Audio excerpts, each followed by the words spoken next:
Hello guys, welcome to my YouTube channel. कैसे हैं आप सब? आशा करती हूँ अच्छे ही होंगे। आज हम इस तरह के सूट की कटिंग देखेंगे। ये लाइनिंग वाला सूट है, प्लाजो सूट है और इसकी लाइनिंग की कटिंग किस तरह की जाती है। थोड़ा टाइम ज़्यादा लगेगा, इसलिए वीडियो को पूरा देखें, पूरा वॉच करें और ध्यान से समझें किस तरह से हम लाइनिंग के सूट की कटाई करते हैं। तो आइए कटिंग शुरू करते हैं, देखते हैं किस तरह से होगी। पहले हम लाइनिंग को वॉश करके और प्रेस करके ले लेंगे।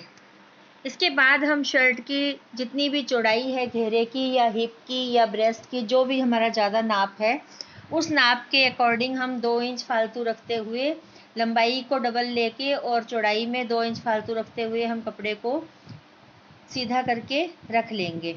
और उसके बाद हम शर्ट की लंबाई का निशान लगा लेंगे। लाइनिंग में हम एक्स्ट्रा नहीं लेंगे, जितना हमारा शर्ट तैयार है हम बिल्कुल उतनी बराबर की लाइनिंग लेंगे। इसमें हम ना स्टिचिंग का फालतू लेंगे और ना ही फट्टा मोड़ने का फालतू लेंगे, क्योंकि लाइनिंग हमारा 2-2.5 इंच ऊंचा होता है, तो वो हमारा एक्स्ट्रा मार्जिन इसी में से निकल जाएगा।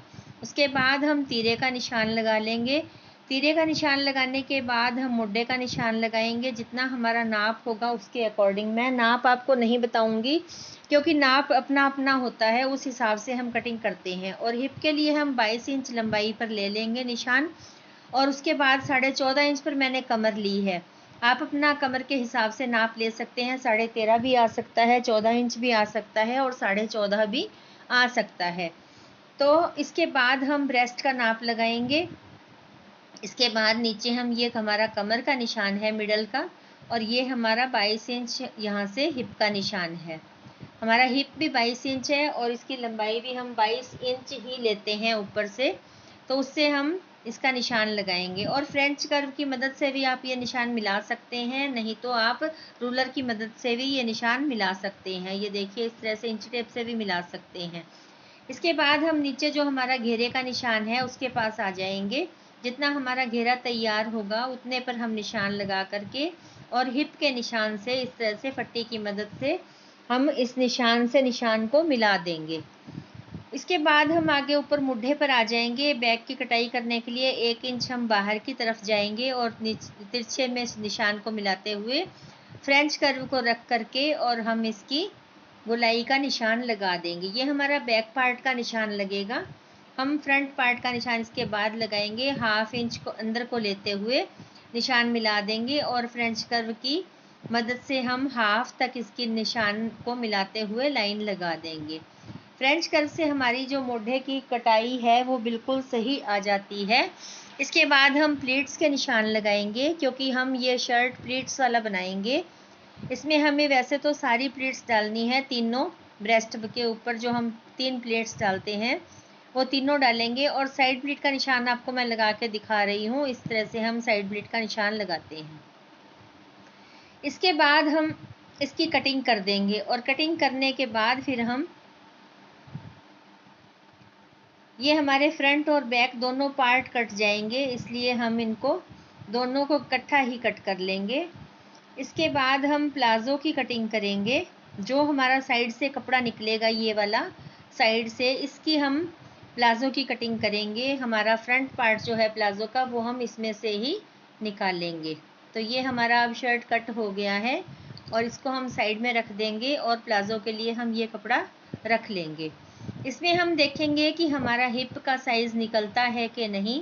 हम हिप का साइज़ देखते हुए हम इसका कपड़े का मेजरमेंट करेंगे, ताकि हमें आइडिया हो जाए कि हमारा प्लाज़ो का पार्ट इसमें से निकलेगा कि नहीं। जो हमारा हिप साइज़ है और उसके बाद हम क्रॉच एरिया में जितना बढ़ा करके लेंगे वो लेकर हम निशान लगा कर देखेंगे, तो हमारा तकरीबन हर शर्ट के साइड से मीडियम साइज़ जो होता है वो उसका हमारा प्लाज़ो का पार्ट निकल ही आता है। प्लाज़ो में हम ऊपर नेफे का अलग से लंबाई ले लेंगे 2 इंच या 2.5 इंच, और नीचे का फट्टा मोड़ने का 2 इंच अलग ले लेंगे। इसके अलावा जो प्लाज़ो की हमारी तैयार लंबाई है वो हम निशान लगा लेंगे। ऊपर से हम छोड़ते हुए 2.5 इंच नेफे का फिर हम क्रॉच एरिया का निशान लगाएंगे। ये हमारा क्रॉच एरिया का निशान आ जाएगा। जितना हमारा हिप का निशान है उतना ही हम इसमें क्रॉच एरिया का निशान ले लेंगे और 2 इंच बढ़ाकर हम इसमें क्रॉच एरिया का निशान लगाकर गोलाई दे देंगे। और हम इसके बाद लंबाई में नापेंगे और हमारा नीचे पोंचे का निशान लगाने के लिए हम इसका हाफ करेंगे। क्रोच एरिया का जितना भी हमारा चौड़ाई का है 2 इंच बढ़ा करके लिया हुआ, उसका हाफ करते हुए हम नीचे पोंचे के लिए निशान लगाएंगे। सेंटर ले लेंगे और सेंटर से दोनों तरफ हम, ये देखिए मैं इसमें तीनों जगह निशान लगा करके और लाइन सीधा करके आपको दिखा रही हूँ कि हम इस तरह से सेंटर निकाल लेते हैं। जो हमारा ये हिप वाला एरिया है क्रोच एरिया का, जो हमने बढ़ा कर लिया है 2 इंच, इसका हम हाफ करेंगे और हाफ करने के बाद सेंटर पॉइंट से हम दोनों तरफ पोंचे का निशान लगाएंगे। उसके बाद हम नीचे 2 इंच फट्टा मोड़ने का निशान लगाएंगे और ये देखिए इसके दोनों तरफ मैं निशान लगा रही हूँ। ये हमारा सेंटर का पॉइंट है, इसके दोनों तरफ हमने बराबर निशान लगा दिया है। उसके बाद हम कर्व फट्टी लेंगे। जो हमारे प्लाजो का निशान लगाने के लिए हमारे पास कर्व फट्टी होती है, उस कर्व फट्टी से हम दोनों तरफ इस तरह से निशान लगाएंगे। ये हमारा पॉकेट वाला साइड है, इस तरफ हम क्रोच एरिया की जितना लंबाई नाप करके और कर्व फट्टी को रखते हुए हम दोनों साइड से कटाई कर देंगे।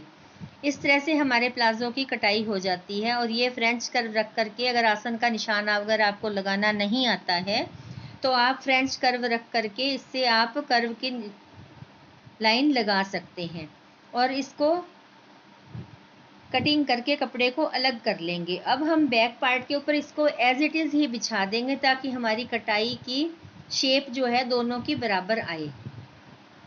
अब हमने यहाँ पर बैक पार्ट के लिए कपड़ा ले लिया है। लाइनिंग का साइड से आगे से जो हमारा बचा हुआ था उसको हमने डबल करके सीधा ले लिया है, क्योंकि बैक पार्ट हमारा अगले पार्ट से खुला होता है, इसलिए हम बैक पार्ट को लाइनिंग को डबल करके बिछा लेंगे और उसके ऊपर हम इसको फ्रंट पार्ट को बिछा लेंगे। इसमें हम ऊपर की तरफ 3.5 इंच या 3 इंच लंबाई में कपड़ा ज़्यादा लेंगे और उतना छोड़ते हुए हम इसको फ्रंट पार्ट को नीचे बिछाएंगे इस तरह से। ये देखिए इस तरह से 3.5 इंच या 3 इंच हम ऊपर छोड़ देंगे और उसके बाद हम इसको यहाँ से बिछाएंगे। अब हम लंबाई में इसको सारे को अच्छी तरह से बिछा करके और इसके ऊपर हम दोबारा से मार्किंग हम सही कर लेंगे फ्रंट पार्ट की। सिर्फ फ्रंट पार्ट की मार्किंग को एक बार हम सही करेंगे, बैक पार्ट की हमारी कोई मार्किंग नहीं होगी इसमें, क्योंकि हम एक बार फ्रंट पार्ट की पहले पूरी कटाई करने के बाद हम बैक पार्ट की कटिंग करेंगे, क्योंकि हमारा बैक पार्ट का कपड़ा अलग से कटता है और फ्रंट पार्ट का अलग से कटता है। इसलिए हमने उसके ऊपर पहले सिर्फ आइडिया लिया था कि हमारा प्लाजो में ये कपड़ा पूरा आता है कि नहीं, और अब हम इसकी परफेक्ट मार्किंग कर रहे हैं। यहाँ पर ये हम आसन, ये ऊपर का जो इलास्टिक का कपड़ा है उसका निशान हमने लगाया है और इसके अलावा हम नीचे जो कपड़ा बिछा हुआ है वो हम बैक पार्ट के लिए एक्स्ट्रा लेंगे। और ये हमारा फ्रंट पार्ट के ऊपर जो क्रोच एरिया है उससे 2 इंच हम बैक पार्ट का ज़्यादा लेते हैं। तो ये हमने निशान आइडिया लेकर के देखा है कि हमारा ये निशान यहाँ पर आएगा। अब हम सिर्फ ऊपर वाला जो फ्रंट पार्ट है उसकी कटिंग कर देंगे। जो हमारा फिटिंग का निशान हमने लगा के रखा था उसके ऊपर हम सिर्फ फ्रंट पार्ट की एक सिंगल पार्ट के ऊपर कटिंग करेंगे। बैक पार्ट को अभी हम नहीं काटेंगे। ये देखिए ये हमारा सिर्फ फ्रंट पार्ट का है क्रोच एरिया, इसको हम कटाई करके निकाल देंगे इस तरह से। और ये हमारा फ्रंट पार्ट अब आपको अलग से नज़र आ रहा होगा। तो गाइज़ अगर आपने मेरे चैनल को सब्सक्राइब नहीं किया है तो सब्सक्राइब करें और वीडियो को प्लीज़ पूरा देखा करें ताकि आपको पॉइंट टू पॉइंट हर चीज़ समझ में आए। तो ये क्रोच एरिया का निशान हम आगे बढ़ा करके ले लेंगे इस तरह से, और ऊपर भी हमने 2 इंच निशान लगा दिया है। इस तरह से हम आगे हम इसका 2.5 इंच बढ़ा करके लेंगे और नीचे पोंचे के पास से हम 1.25 इंच या 1.5 इंच बढ़ा करके लेते हैं कपड़ा, क्योंकि हमारा बैक पार्ट जो है हमारा खुला कटता है इसलिए। और अब ये हम फ्रेंच कर्व की पट्टी से प्लाजो का निशान लगा देंगे बैक पार्ट का। ये देखिए बैक पार्ट का मेजरमेंट है, ये यहाँ पर हमने निशान लगा दिया है और फ्रेंच कर्व की मदद से शोल्डर वाले से हम इसका आसन की गोलाई भी दे देंगे क्रोच एरिया की। अब हम ऊपर कमर की तरफ आ जाएंगे। कमर की तरफ जो हमने 2.5-3 इंच एक्स्ट्रा लिया था, पॉकेट के पास से भी हम शेप दे देंगे। ये देखिए इस तरह से पट्टी को रखेंगे और ये ऊपर की तरफ आधा इंच हमारा शेप में निकल जाता है कपड़ा इस तरह से। और फिर जो हमने एक्स्ट्रा लिया है 2.5 इंच या 3 इंच, उसका हम निशान लगाएंगे। हम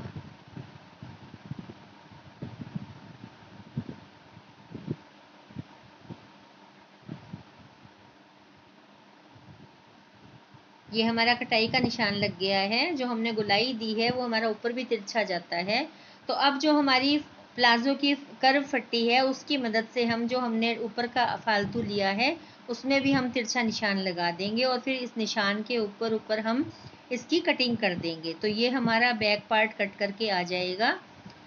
इस तरह से हम प्लाजो की कटिंग कर लेते हैं। उस साइड से, बाहर की साइड से अब हम दोनों पल्लों की कटाई करेंगे, बैक की भी और फ्रंट की भी, क्योंकि बाहर वाली साइड जो हमारी पॉकेट वाली साइड होती है उस साइड हमारे दोनों पार्ट बराबर होते हैं। सिर्फ हमारा अंदर की तरफ जो आसन की तरफ हिस्सा है उसको हम बढ़ा करके लेते हैं। तो इस बात का बिल्कुल ध्यान रखेंगे कि हम सिर्फ आसन की तरफ से कपड़ा बढ़ा करके लेते हैं, दूसरी साइड से हम कपड़ा बढ़ा करके नहीं लेते प्लाजो में। इस तरह से ये आप कटिंग बिल्कुल ध्यान से देखिएगा। अब मैं ऊपर की कटिंग दिखा रही हूँ आपको लास्टिक वाली तरफ। ये देखिए इस तरह से हमारी ये तिरछी शेप आती है। ये हमारा आगे का लास्टिक मुड़ेगा और ये हमारा बैक का लास्टिक मुड़ेगा और हमारा इस तरह से आसन जो है पीछे का लंबा होता है। अब हम मेन फैब्रिक के ऊपर जो हमने दोनों कटिंग करके रखे हैं शर्ट और प्लाजो, उनको हम बराबर रख करके और हम मेन पार्ट की कटिंग कर लेंगे। इसमें हम फट्टा मोड़ने का कपड़ा नीचे बढ़ा करके रखेंगे मेन फैब्रिक का, और हमारा जो हमने लाइनिंग कट किया है हम उसके बराबर बराबर में बिल्कुल मेन फैब्रिक को कट कर लेंगे। और कट करने के बाद हम इसको कच्चा करके और फिर सिलाई करते हैं। इस तरह से हम नाप करके इसके बराबर बराबर हम फ्रंट पार्ट और बैक पार्ट दोनों की कटिंग कर लेंगे। तो गाइज़ आप मेरे चैनल को सब्सक्राइब कर लीजिए और हमारी नई नई वीडियोज़ आती हैं, वीडियोज़ को ध्यानपूर्वक देखा करें। और जो हमारे मेन टिप्स होते हैं वो मैं बहुत अच्छी तरह से आपको समझाती हूँ कि आप किस तरह से क्या चीज़ कहाँ से किस तरह कटिंग करें। मेजरमेंट तो देखिए अपना अपना होता है, इसलिए मैं मेजरमेंट नहीं बताती हूँ। जो हमारे पॉइंट बताने वाले होते हैं मैं सिर्फ वही बताती हूँ। और इस तरह से ये देखिए हमारा फ्रंट पार्ट कट करके आ गया है और आगे से हम डबल करके कपड़े को ये देखिए इस तरह से हम बैक पार्ट भी कट करेंगे। इसमें हम नीचे का फट्टा बढ़ा करके लेंगे, ये आपको ध्यान रखना है। फ्रंट पार्ट में तो क्योंकि वर्क होता है तो हमें ध्यान रह जाता है, इसलिए हम बैक पार्ट में जब भी हम बैक पार्ट की लाइनिंग को रख करके कटिंग करें तो हम 3 इंच या 2.5 इंच फट्टे का बढ़ा करके कपड़ा लेंगे, जिससे कि हमारा फट्टा मोड़ने के लिए हमारा बाद में कपड़ा जो है फैब्रिक कम ना पड़े, नहीं तो हमें बाद में जॉइंट लगाना पड़ता है। और इसके बराबर बराबर में रख के इस तरह से कटिंग कर लेंगे।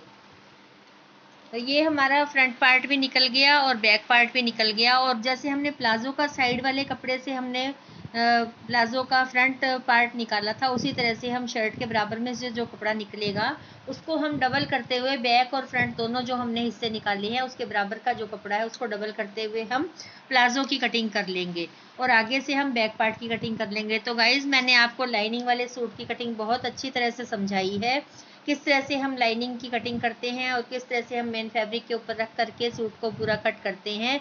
तो गाइस ध्यान से देखिएगा और जब भी आप सूट कटिंग करें तो इसी तरीके से करिएगा, इससे आपका सूट जो है बहुत ही अच्छी तरह से कटाई होगा और सिलाई में भी बहुत अच्छी फिनिशिंग आएगी। ये देखिए मैंने अब प्लाजो के दोनों पार्ट मिला करके अलग कर दिए हैं और शर्ट को मैंने अलग कर दिया है। ये देखिए इस तरह से ये हमारा प्लाजो है और ये हमारा शर्ट है जो हमने कट किया है, लाइनिंग और मेन फैब्रिक दोनों है और ये स्लीव्स है। So thanks for watching.